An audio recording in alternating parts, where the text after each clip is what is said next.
relatedness is really important, especially now since we are in more social media. We a lot of times want to just jump into a conversation, whether it's text messaging, emailing, Facebooking, or even a lot of times I've noticed I have to be very careful in my phone conversations, is that you don't just jump into whatever the main topic or the main thing is that you want to talk about. So relatedness is really important, and it may come off not as genuine in the beginning, but you learn to slow down and to listen. So just like the old way that we've been taught is to say hello, how are you, how's your day, to really create that opening line of, hey, I'm here for you. It's not only about me getting what I need. So in communication and in conversation, especially in business, is you want to be able to create that level for yourselves, because we're so always on a fast pace, we're on the go, and a lot of times we may be looking at things as level of productivity, but at all times we are dealing with human beings, not numbers. So that's really important to remember.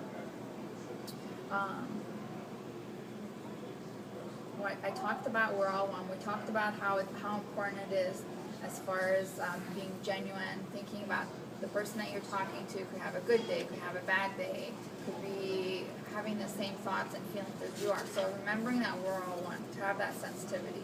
And the more you're able to do that, the more you can create a connection. Because I know, like, through text messaging, it's really hard to sometimes when you actually get a response from someone, I'm doing great, don't leave it there. Follow up with it. Oh, that's great, I'm happy for you. Like, I know to some of you it might sound cheesy, but follow up with it, because you're letting them know, oh my gosh, somebody on the other end actually cares about me. They want to hear about who I am, what I'm about. So that's a really important key to remember. The other thing is integrity. A lot of times we've totally lost integrity.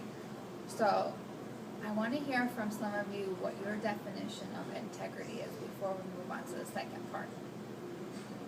Any takers? Gloria?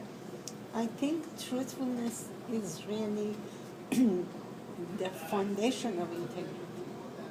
Yes, You that's a have to big be part of truthful. integrity, truthfulness. And not so much truthfulness to the other person, but truthfulness to yourself. Which truthfulness then follows with commitment. So let's say if I'm going to actually have an appointment with someone, or I'm going to finish a task for someone, first I need to have that commitment to myself.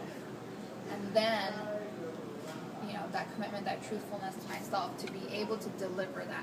And it comes, the same comes with communication. So if you are truthful to yourself and you have that commitment to yourself, let's say about a relationship or even about a client, it becomes a lot more easier to be present and to know which direction you're going. Any questions?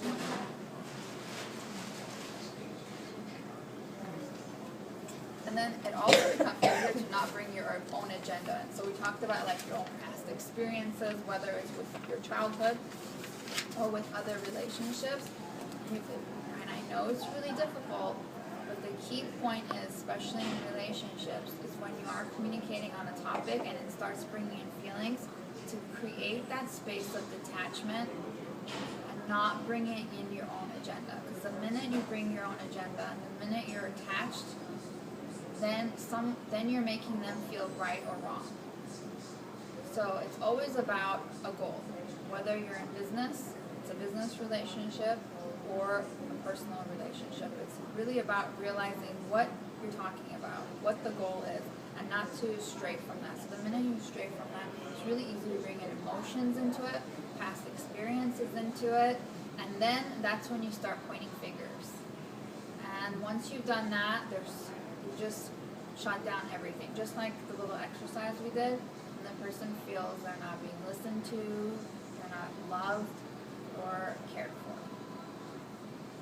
So I know that we're really emotional human beings, so it's good to also check in with yourself beforehand. How far can you be pushed? And these are triggers that you need to realize about yourself. How far can you be pushed? What are your triggers? What things you don't like to hear? And if it's in a personal, intimate relationship, is to really sit and clarify that with the other person so they know. So I mean, healthy communication, effective communication is